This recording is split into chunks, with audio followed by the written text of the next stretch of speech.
In life's journey, we must seek to reflect, learn, and grow.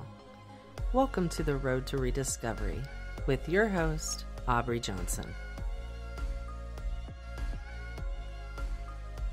Wherever you are, good morning, good afternoon, good evening, and welcome to the Road to Rediscovery. I'm your host, Aubrey Johnson. It's so great to have you on the journey with me. The Road to Rediscovery is about reflecting on life's lessons to learn and grow from them and to take it to the next level and help others who are struggling through dark times. My special guest was born in Hollywood and didn't have to go far to pursue her career as an award-winning on-camera and voiceover actress. Known for her voice work in the Land Before Time series, she's done scores of radio and TV commercials and starred in TV series and films such as Without a Trace, Sabrina the Teenage Witch, and The Muppets, and much, much more. You're in for a treat. We're going to learn more about her journey, landmarks and milestones, and what's in store for her on the road ahead. Let's give a warm welcome to Aria Noelle Curzon. Aria, welcome to the show. Yay! How are you doing? I'm doing about as well as you can expect. I'm doing pretty well, and I'm very lucky and blessed right now in these times. So I'm good. Yeah, How are you? Oh, thank you for asking. I'm doing great. Yeah, I am just so glad to have connected with you so that we can talk and just share a glimpse of who you are and what your journey is and where you're going with the listeners and just some of those tremendous nuggets of knowledge, right, and lessons that you've learned in your journey. So I'm just thrilled to have you, and I'm doing great. Thank you. Awesome. All right, so let's learn about Aria. Okay, you were born and raised in Southern California, is that right? That is correct. Awesome, awesome. Can you share with the listeners, how did you get started into acting? Oh, well, let's go to the beginning. I remember being pretty young. I was really into Shirley Temple and, other cute shows like that when I was a kid. And I just remember kind of thinking, like, people would compare me to her because of my curly hair, and I was a little blonde kid. And it was kind of suggested that maybe my parents should try to get me into commercials. And my parents are both performers in their own right. They're musicians for the most part. Mm-hmm. But my mom kind of took the bull by the horns and started looking around for agencies, like in the phone book, like it was way back then, Yeah. And she was able to get, when I was 4 or 5, she was able to get a couple of meetings with some agents. And I got representation pretty quickly. I was very lucky. And started auditioning. And very quickly got a fair amount of work in commercials, and then transitioned, not entirely, but started in the voiceover world because it was, I could read, and I had a fairly unique voice for a child, and I was pretty articulate. So it just kind of went from there. And did I answer the question? No, you did, for sure. In fact, I think you even answered the next question, which was how did you cross over into voice acting, right? Mm-hmm. Yeah. Anything more you have to add to that as far as making that crossover in the voice acting? I mean, you were still doing on-camera stuff, I'm sure, but this was an added skill set. Is that right? Exactly. Yeah, it was. My back then, agents kind of had different departments for every part of the industry: modeling, commercials, film, voiceover. Right. So my agents who were just sending me out for other things, things started coming up in voiceover that they thought of me for, and they're like, maybe we should get her in, and talked to my mom about it, and we just sort of went for it. And one of my very first roles I auditioned for and booked was the iconic role, I'm very proud of this one, iconic role of Pebbles Flintstone for a Hanna-Barbera series called Cave Kids. Yeah. And I got to do like six or 8 episodes, I forget how many now, when I was 6 years old. So it was really quite a big splash into the animation world, because I got to go to Hanna-Barbera Studios, which, has a iconic history with the Flintstones and Jetsons and all of their hundreds of shows probably. And I got to meet Bill Hanna and Joe Barbera, and it was a very, very cool experience. And just from there, it kind of blossomed naturally. I would just, get sent out quite a lot, and think I had a pretty, I don't remember because I was a kid. I don't really remember like how much I auditioned versus booked, but I think I was working pretty consistently. And then when I was 8 years old, that's when the role of Ducky came around for The Land Before Time. And my agent, they had already had a bunch of auditions, and I wasn't even going to go in for it, but we found out that it was happening through another friend who auditioned. And my agent kind of put her neck out there for me and got me an audition. She was like, this is the girl, like she's the one. Yeah. I don't know why she believed in me so much when I was like 8 years old, but she was really great. And I still know her to this day. Her name is LJ. And yeah, I went in and I got the role. And it's been 20 years of doing that voice. So it was a good one. Yeah. Amazing.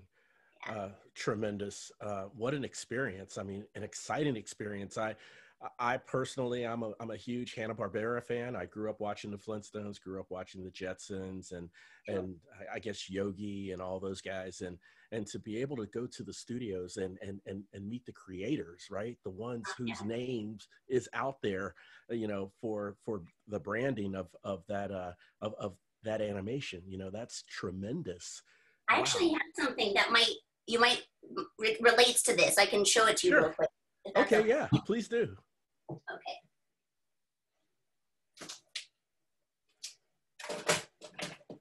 Okay. I can't believe these are on my walls, but this is a original animation cell that they just gave to me back then from the show. Wow. I loved these things. I got so obsessed with animation cells as a kid because of that. Yeah. And then this is how old I was. This is pictures of me with Bill Hanna and Joe Barbera. That's how old I was. No way. That is amazing. Yeah. Look at that. Joe Barbera had the coolest office. It was full of toys. I mean, you could tell it was an animator mogul's office. Oh, for sure. I bet. Man, that is awesome. Thank you so much for sharing that. Yeah, no problem. Yeah. I mean, those are like Pebbles and Bam Bam. I mean, iconic characters, right? In an iconic show that really changed things way back when, it first started. So to be a part of that is something to be very proud of. I appreciate you sharing that. So when it comes to the journey that you've had thus far, well, let's not say thus far, but let's say in the early days, right? I'm assuming based on your career early in life that a traditional childhood, to say that you've had a traditional childhood would really be kind of modest. You've had more than something outside of a traditional childhood. Is that accurate? Yeah, I suppose that could be said. It's kind of taken growing up and looking back on it, because as a kid, it all felt pretty normal to me. Right. And my parents, I think, did a good job at keeping me grounded and like focused on what matters in life more than just fame and success. Right. So to me, it always felt like a fun after school activity, or sports, or anything any other kid would do. Mm-hmm. But yeah, there was definitely that dynamic of having been on TV and that difference that creates for you with your peers, maybe who haven't been on TV. Right. But I was always in and out of like regular school, so I got a good feel for that. I was also homeschooled on and off. That was kind of outside of the normal experience, Sure. But overall, I feel like I was protected pretty well from the more negative sides of Hollywood, and I think I came out of it okay in the end. Yeah, no, that's awesome. That's great, and it's beautiful. I love hearing that because I don't know. I've heard some stories, just documentaries. I don't know how true they are, but people who start in entertainment in Hollywood at a young age, and as they get older, go a certain path, and that path may be a little deviated from the original plan, and because there are pockets of that, I would believe, in Hollywood, as it would be in anything else, it can be a slippery slope, you know.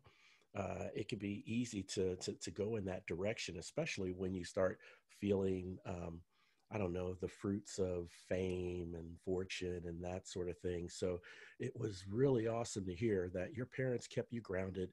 Um, you have a great sense of humility about you, you know, and just grateful for the opportunities that you've had and continue to have. So yeah, coming out on the other side, squeaky clean and shiny, that's a beautiful thing. So how about routines? When it came to like your schedule and routines, I would imagine your parents would have kept you on a pretty steady routine that wasn't too outside of what a normal child would go through, right? Like when it comes to brushing your teeth, going to bed, you know, and having supper, playing with friends, and that sort of thing. Yeah, absolutely. Like even when I was homeschooled, I Hmm. never was starved for interaction with people, or, we had a good family life, and we did often do dinners together. And I don't remember how strict my bedtime was because I was raised an only child. So, Right. there's that wiggle room you try to Yeah. fight Yeah. for sometimes. Hmm. Um, but yeah, for the most part, I was lucky enough as a kid to be able to explore a lot of interests. I was always doing an art class or a dance class or horseback riding or ice Nice. skating, something. Nice. And so maybe that was a little bit outside of a routine.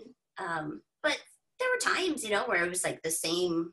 I'd have to do those things every week on whatever day Right. that was. So it'd Right. be some sort of long-term routine.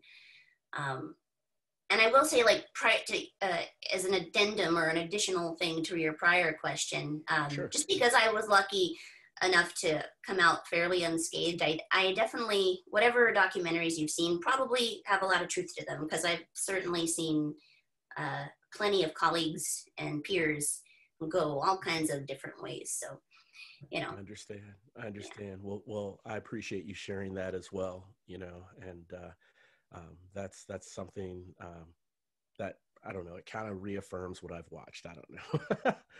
All right, so I'd love to talk about. I'd love to talk about, let's say, the voiceover piece. Okay, um, you know, I kind of have.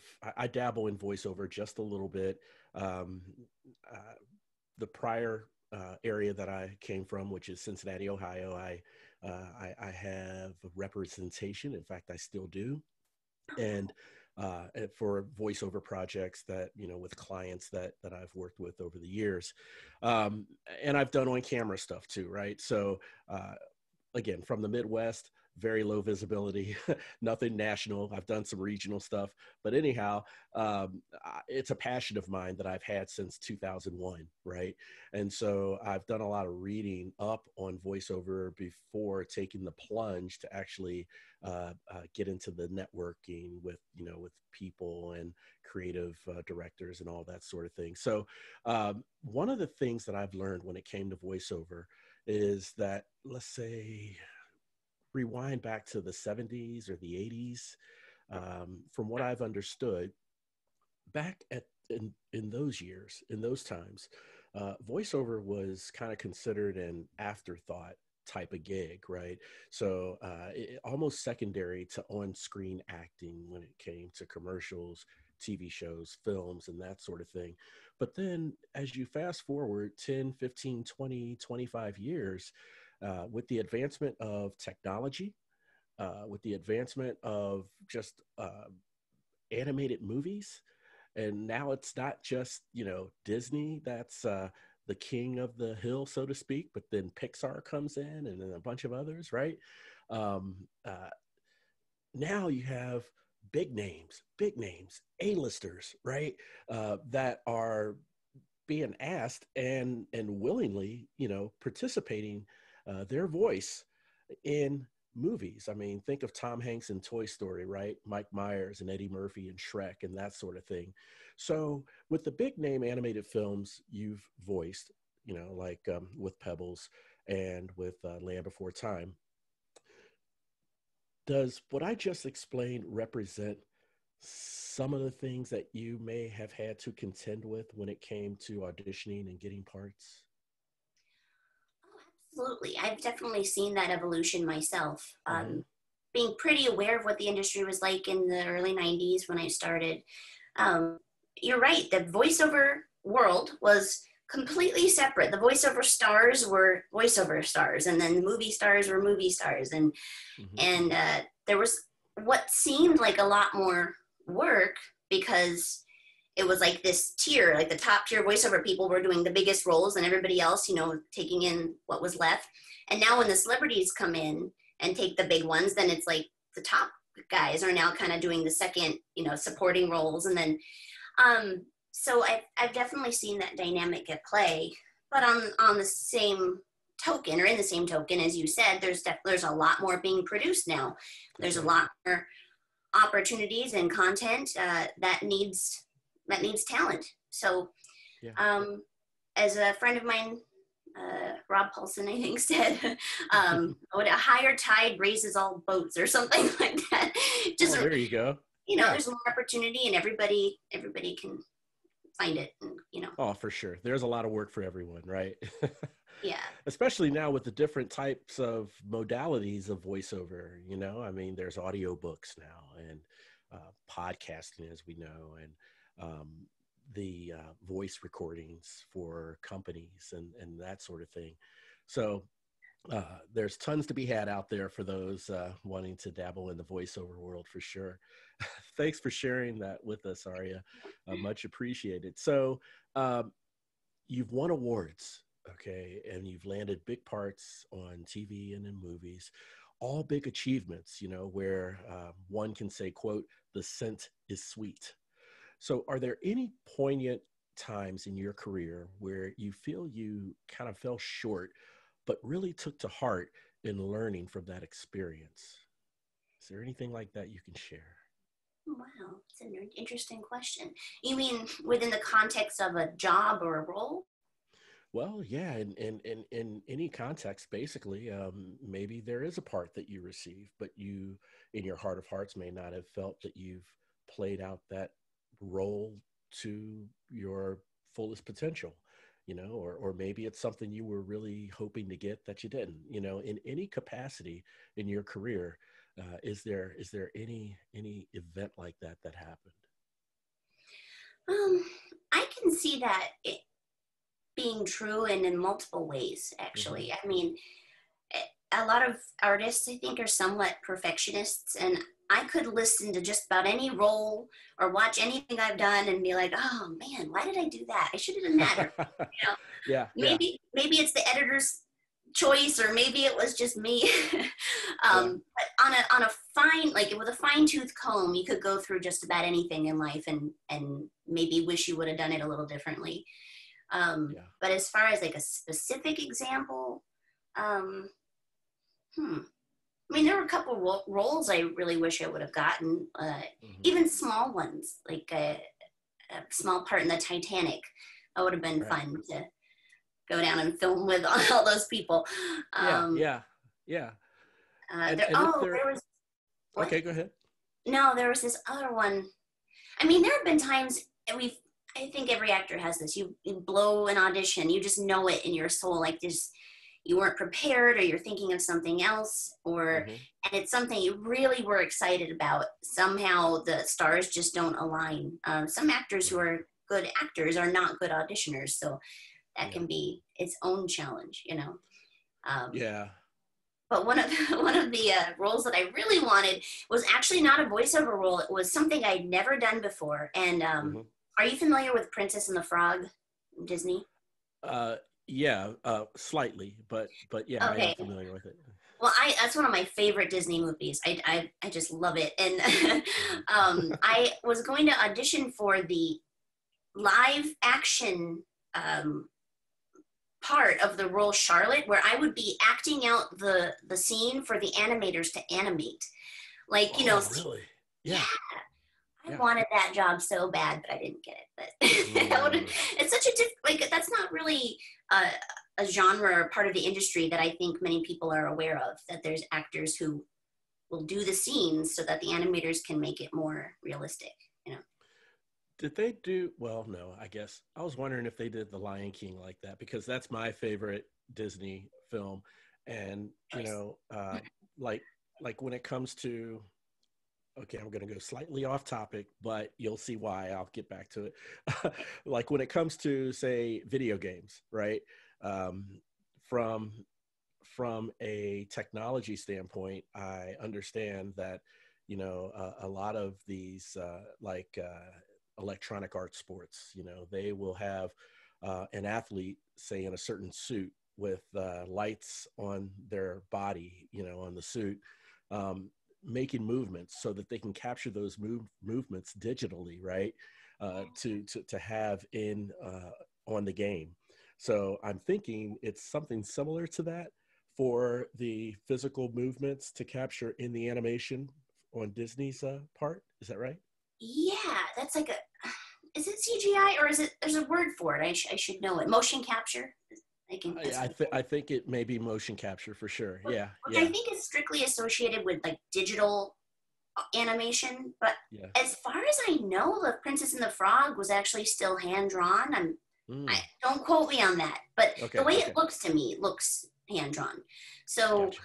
I think it was still more of the old fashioned. Like if you look up Alice in Wonderland, there are side by side examples of the actors who did the voice acting out the scenes, like the Mad Hatter, and he's doing all the stuff, and they put it right next to the animation, and it's the same. And I think it's gone back a while, this thing, even before the digital motion capture stuff. Oh, nice. Gotcha. Okay. All right. Well, that makes sense. Yeah, that definitely makes sense. And, you know, I know you auditioned for that. You really wanted it and didn't get it.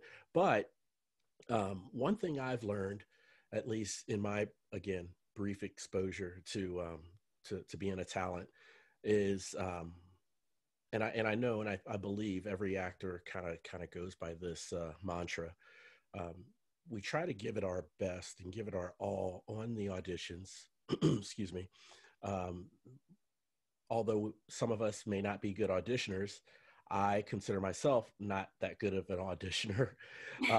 But the old adage is, you know, when you're auditioning for a part, you're not really auditioning for that part per se, not only that part, but you're also auditioning for future parts and future roles of future productions down the line, because, you know, the producer or whoever makes the decision may say, they're not quite who I had in mind for this, but they would be spot on for that, you know? Absolutely. Yeah. Has that been a common mindset for yourself or for your peers, other actors? Oh yeah, I've heard that directly from many casting directors and from people that I've worked with. The casting directors absolutely keep people in mind because it helps make their job easier too. Like instead of having to go through 1,000 people, oh wow, I remember that guy with the deep voice. We need that, and you know, he wasn't right for the little insect character, but now he's right for the giant or whatever. That's right. And I know people who have auditioned for things, and years later they get a call because someone remembered them. So it's always good to be positively memorable and you know, be unique too, because uniqueness helps you stand out. You know, if you're not like everybody, then you know, they have many other options. Yeah, no, so true, 100%.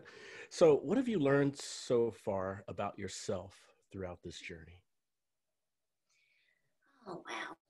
That's a good question. It's a little, I mean, it could go through, that could take hours to answer, but I think I've learned a lot about growing up from that place, having a lot of success as a kid doesn't necessarily set you up for being an adult and the challenges and things that will arise and the self-determination that it's going to take to transition through that period. Right. Also, being a kid actor, I would say, and just being a friendly, life-loving kid in general, like I was pretty much a people pleaser.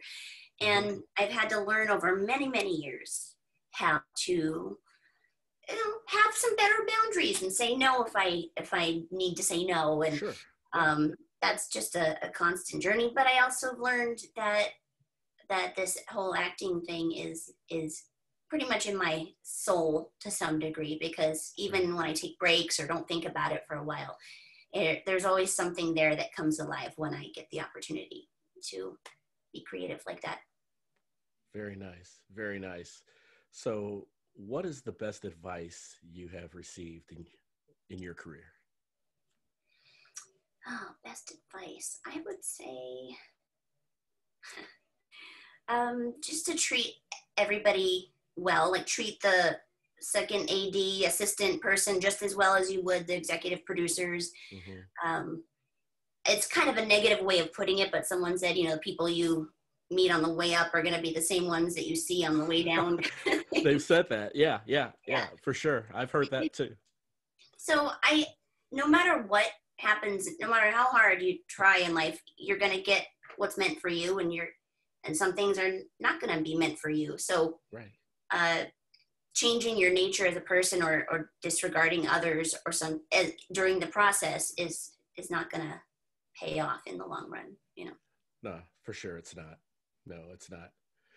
So some may acknowledge success, okay, the term success, as reaching a target or a goal or a significant milestone in their lives, right? I personally believe in my heart of hearts that success is more about the direction that you're headed and not so much a destination. That's just my own personal feel for the word itself and what it means at its truest essence, right?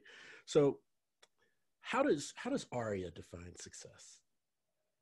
It's a really great question. I was seeing something recently that was talking about how you see the before picture and the after picture, and it's right. never before and after. It's before and during, because once you get to that after, you have to keep living and you have to keep growing. And so and you have to maintain it too, That's especially right. if it's That's something right. like a physical goal or whatever it is. Yeah. So success to me is definitely a mindset that every day you're going to use what you have to do what you can. I mean, on whatever level that means for you. And it's not letting seeing the bigger picture, because sometimes when you're trudging through like every day, you're not seeing any big growth or you're not seeing any big accomplishments. It can feel like, well, why am I even doing this? But if you look back over 5 years, you'll be able to see how far you've come, and just to remember that you can get just as far again in another 5 years, and that there's always something to work towards. Continue growing. That's success to me. That's right. Continuous improvement, continuous growth. 100%. Sweet. So what's next for Aria? What's down the road for Aria? Well, that's something I'm kind of discovering every day, really. Mm-hmm. I am engaged. My fiance is a violinist, and congratulations. Thank you. He's really incredible. His name is Alex Depew, if anybody wants to look him up. He's highly trained. I'm just telling you because yeah, please we also perform together. So part of what I've done my whole life is music as well, singing and dancing. So when I've been singing with him sometimes when he has a gig, which hasn't happened in several months now because of the world Pandemic. At this moment. Yeah. But we are working on things together. I'm still putting my hat in the ring for voiceover. I have a home studio, so hopefully you'll be seeing or hearing me in some future projects. But nothing to announce at this moment. Hey, I mean, that's another beauty of voiceover, right? In the world we live in today with the pandemic and everything. I mean, there's still an opportunity to land gigs, right? I mean, you can always remote in, having a home studio, not necessarily physically in the same room as someone. You can do the gig practicing social distancing, I guess is what I'm saying. It's been like that since the start. I mean, it's the perfect job. Yeah, no, it totally is. And I agree with you because I still have several clients that I've established relationships with from doing gigs back in Cincinnati Mhm. 5 years ago before I moved. And I still have connections with them. And every now and again, when they, want some refreshed work, they reach out to me, and we have that equity, we have that history together. So that's a good thing to have. It truly is. A good Yeah, working relationship. They know that they can trust you and you'll for deliver a sure. quality product. So absolutely. Yes, right on, right on. So Aria, I really, really, really want my listeners to know, how can they connect with you or follow you or learn more about you, keep up to date in the different projects you're working on. How can the listeners learn more about you? Oh, well, okay. I'll figure out where to start. I am on Facebook, of course. I have a fan page, Okay. which is, I think it's facebook.com/Aria Noelle Curzon fans. It's kind of long, but maybe you can link it or something. Hmm. I'm on Instagram as Aria Noelle Curzon official, I believe. Hmm. I always got to put all my names in there. It's a lot to Right, right, remember. Um, right. and you can keep up. I'm trying to think how else. I mean, I'm on Twitter, but I don't really tweet all that often. So Right. you can keep up with me right here on the road to rediscovery. How about that? That is awesome. And yes, the Instagram and the Facebook links, we will definitely put those in the show notes so Okay. that our listeners can directly click from those links in the show notes to get to Oh, your social mediums. I remembered one thing. I Okay. was going to be doing my very first convention this fall in September in Harrisburg, Pennsylvania. It was going to be the Harrisburg Pop and Comic Con. And it's been canceled for obvious Yeah. reasons. But Right. I just want to say that I would love to do conventions. And apparently, the way people get called for those is when people start requesting them. So Yes. if anybody's out there and you know of a convention coming up and you want to, meet me, make sure to write to that person. Let them know. Okay. No, for sure. I mean, I will definitely pass that along. And the listeners, you've heard it right now, live or live/recorded. Keep your eyes peeled for any conventions that are out there, and I'm more than happy to let you know of any that I know of as well, Aria. Thank you. All right. Oh man, this has been a great conversation. I mean, I have been thrilled to learn so much about you and your journey, the things that you've learned on your journey. Thank you for sharing it with the listeners, Aria. And now we're going to go to a segment I like to call Three for the Road. In Three for the Road, that's where I kind of challenge my guests by asking three random yet thought-provoking questions that I challenge you to answer in 5 words or less. So what do you think? You think you might be up for it? I will give it my all. I'll do my best. All right, that old college try. That's awesome. Oh, I have a Okay, question. Do absolutely. contractions count as one word or two? I will let them count as one. How about that? Okay, cool. All right. Fantastic. And by the way, sometimes guests will answer the questions in such a deep, uh, uh, profound way that, they get on a roll and it's way past 5 words and I just let them go because they're on a roll. Right. So, Yeah. so if you get past 5, it's no big deal. Okay. Also, my Three for the Road questions are very customized. So I don't ask the same questions to all my guests. So yours are pretty much customized for you. All right. So, question number 1 for Three for the Road. When you're taking a 15-minute break on a long filming project, what is your go to food and why?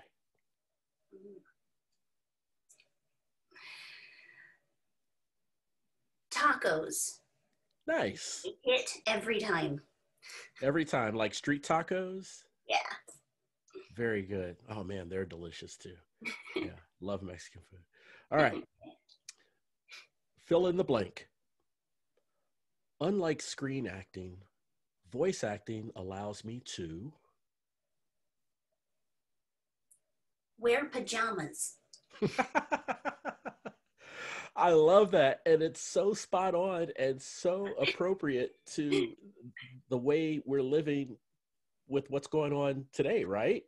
Exactly. I mean, on my day job, I'm working remotely from home. I have been since March, and I like to call it TV anchor gear, right? Where Yeah. from the waist up, I have on, shirt, tie, jacket, and then from the waist down, it's like pajamas, pajama pants, shorts, whatever. Yeah. Yeah. Yeah. I love that. I love that response. Great job. Number three for the road. You get to spend 1 year on the moon. Now, the only thing is the moon is stuck in the year 2003. You get to take 3 films with you, and that's all you're able to watch up there for the entire year. What are those films? Man, I feel like this is one of those times where I'll look back and be like, should I have chosen? Oh, okay. Right. But I'm just going to go with my first instincts here, okay? Okay. This is also, I'm in 2003, so I'm that age, right? That's right. Or am I going back in time? Okay. Yep. Then I'm going to say Lord of the Rings, whichever Okay. one came out before 2003, because I'm sure there was at least one. Right. Legally Blonde, because I don't know how many times I've seen that movie. It's silly, but it's kind of a feel-good, fun film. So Right. It is. And I'm going to think back a little bit. I have to go with The Princess Bride, because that was one that was introduced to me as a young kid, and it was kind of one of those family favorites, and it's a cultural favorite, so I think it'd be comforting in the times of being so far removed from the world. Oh yeah, no, for sure. Another classic too, so 3 great movies, 3 great films I for just going back realized in time. I explained with many more words, so I have to go back and say Lord of the Rings, Legally Blonde, Princess Bride. There you Princess Bride. Okay, we can do that. Not a problem. Oh, that's fantastic. So there you did it, Aria. You've made it through 3 for the road. Yay. Thank you. Oh, Aria, I have really, really enjoyed our chat. Thank you so much for coming on the show. It's much, much appreciated. Absolutely. Thank you for having me. This was so much fun. Oh, glad you had fun. Likewise, I had fun too. And we're going to make sure and have Aria's contact information and links to her social mediums and her fan page on the episode show notes. So make sure when you visit roadtorediscovery.com or any other place where you listen to your shows, even YouTube, click those links to learn more and to follow and to just keep up to date on what's going on in Aria's life with all her projects. So thank you so much. I want to thank all of you for tuning in and listening. It's been a pleasure having all of you tune in. And please remember, The Road to Rediscovery is available in both audio and video. You can listen on Apple Podcasts, Spotify, iHeartRadio, Stitcher, or wherever you listen to your shows, and also on YouTube. About a month ago, we launched content on YouTube, and we are continuing to grow on there. So please check for The Road to Rediscovery on your YouTube channel. All right. Thanks, everyone. We're all roadies on this journey of life. And you know what? It sure feels good having you on the road with me. Thanks so much for listening. We'll chat again soon.